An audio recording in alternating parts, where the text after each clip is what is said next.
माँ प्रकृति का दिया हुआ अनमोल उपहार है, लेकिन जैसे ही इसके साथ सौतेला शब्द जुड़ता है, लोगों का मन नकारात्मकता से भर जाता है।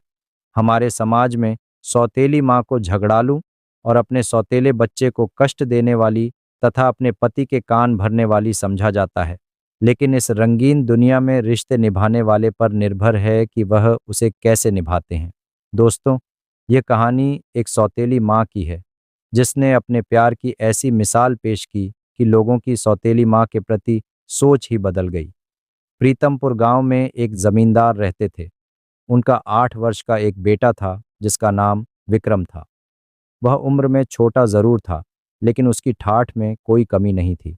वह राजा महाराजाओं की तरह बर्ताव किया करता था। हवेली के सारे नौकर विक्रम के इशारों पर नाचा करते थे। उसके बात करने का अंदाज शाही था। विक्रम की माँ यानी जमींदार की पत्नी का 6 माह पूर्व देहांत हो चुका था। जमींदार अपने बच्चे की जवाबदारी अकेले नहीं संभाल पा रहे थे, इसलिए वह दूसरी शादी करने का विचार करते हैं। गांव के पंडित जी उन्हें पहले ही कई रिश्ते दिखा चुके थे। उन्हीं में से एक अच्छी पढ़ी लिखी लड़की जमींदार को पसंद आती है। वह एक गरीब परिवार की लड़की थी। उसके पिताजी अपनी बच्ची के भविष्य के लिए एक बड़े घर में रिश्ता करना चाहते हैं, और जमींदार एक बहुत बड़ी हवेली का मालिक होने के साथ साथ कई तरह के कारोबारों का भी मालिक था, जिसे देखकर लड़की के पिता एक बच्चे के बाप से अपनी बेटी की शादी करने को तैयार थे। दोनों की उम्र में लगभग 12 वर्ष का अंतर था। पंडित जी अच्छा मुहूर्त देखकर दोनों की शादी बड़ी धूमधाम से करवाते हैं। गांव में जमींदार की बहुत इज्जत थी, इसलिए शादी में पूरा गांव शरीक होता है। बारात में जमींदार का बेटा विक्रम भी घोड़े में बैठा होता है। वह देखने में बहुत सुंदर था। बारात में सभी उसे देख रहे होते हैं, लेकिन विक्रम को अपनी नई माँ से मिलने की जल्दी होती है।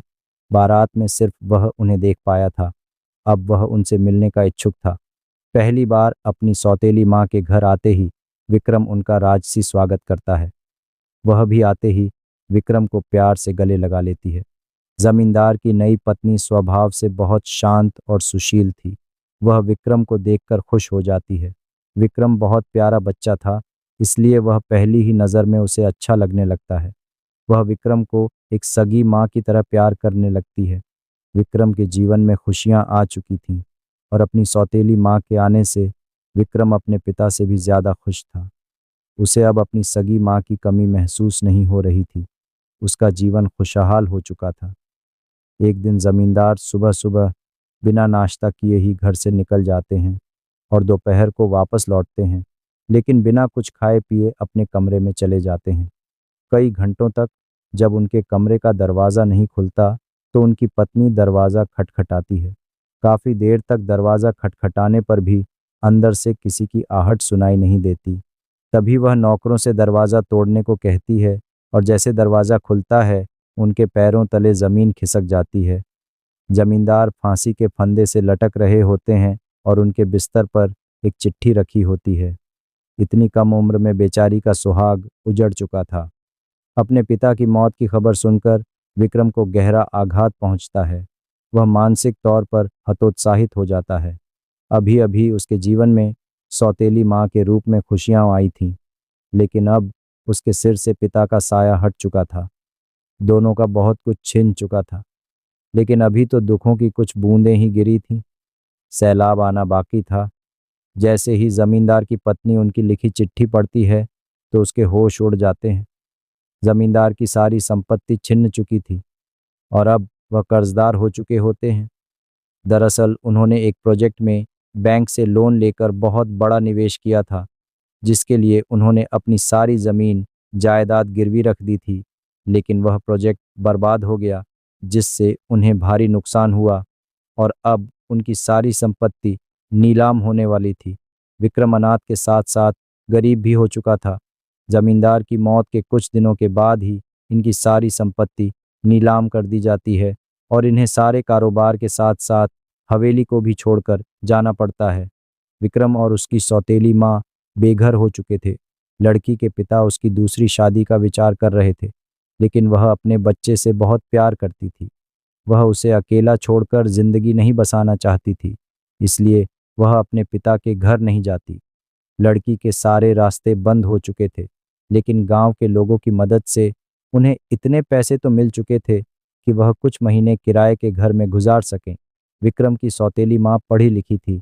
वह शहर जाने का फैसला करती है और थोड़ा बहुत सामान लेकर अपने बच्चे के साथ बस से शहर चली जाती है। शहर पहुंचकर वह एक झुग्गी झोपड़ी में कमरा किराए से लेती है और वही अपने बच्चे के साथ रहने लगती है। घर का खर्च चलाने के लिए वह गली गली खिलौने बेचने का काम शुरू कर देती है और उसी से अपने बच्चे का गुजारा करने लगती है। विक्रम को गरीबों वाली जिंदगी पसंद नहीं आ रही थी। उसे खाने को 2 वक्त की रोटी तक ढंग से नसीब नहीं हो रही थी। कई बार विक्रम को कचरे से खाना उठाकर खाना पड़ता है।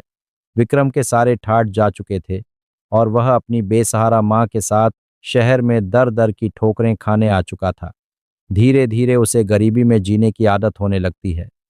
विक्रम को जो मिलता वह वहीं खा लेता।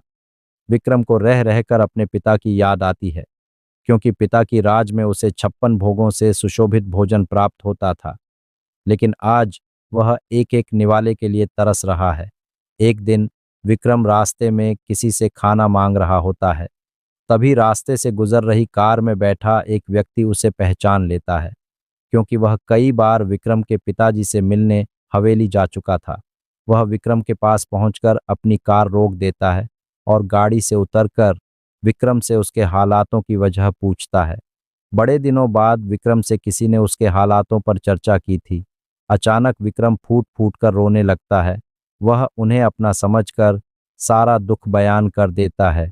यह व्यक्ति एक बहुत बड़े व्यापारी थे और वह जमींदार को अपना अच्छा दोस्त समझते थे, लेकिन व्यापारिक यात्राओं के कारण कई सालों से वह जमींदार से मिल नहीं पाए थे। जैसे ही उन्हें जमींदार की मौत का पता चला तो उन्हें भी बहुत बड़ा झटका लगा। वह विक्रम से कहते हैं, तुम लोग इस समय कहाँ रह रहे हो बेटा? विक्रम उन्हें अपनी झोपड़ी में ले जाता है और अपनी माँ से मिलाता है। वह उनकी कुछ मदद करना चाहते हैं, इसलिए कुछ पैसे निकालकर विक्रम की माँ के हाथों दे देते हैं। लेकिन वह खिलौनों से इतना कमाने लगी थी कि अब वह किसी का एहसान नहीं लेना चाहती थी। जैसे ही इन्हें पता चलता है कि विक्रम की माँ खिलौने बेचती है, वह खुश हो जाते हैं, क्योंकि इत्तेफाक से इनकी भी एक खिलौनों की फैक्ट्री है और इन्हें एक अच्छी सेल्स गर्ल की तलाश थी। विक्रम की सौतेली माँ सड़क पर खिलौने बेचते बेचते एक कुशल विक्रेता बन चुकी थी और वह इनकी कंपनी में नियुक्त होते ही अपनी कड़ी मेहनत और लगन से 2 सालों के अंदर खुद की एक छोटी सी खिलौने बनाने की फैक्ट्री खोल देती है और अब धीरे धीरे इनकी ज़िंदगी बदलने लगती है। विक्रम भी अपनी सौतेली माँ के साथ खिलौनों की फैक्ट्री में काम करने लगता है। इनकी फैक्ट्री के बने हुए खिलौनों की मांग देश विदेश तक होने लगती है और कुछ ही सालों में उनकी कंपनी का नाम पूरे देश में होने लगता है। और कड़े संघर्ष के बाद जमींदार की पत्नी एक अरबपति महिला बन जाती है। उन्होंने अपने बेटे के लिए फिर से वही जिंदगी लाकर रख दी थी जिसकी उसे आदत थी। विक्रम अपनी सौतेली माँ के त्याग और मेहनत का एहसान नहीं चुका सकता था। वह अपनी सौतेली माँ को भगवान की तरह पूजने लगता है और गमों बादल छोड़ते ही खुशियों की बारिश के साथ यह कहानी खत्म हो जाती है।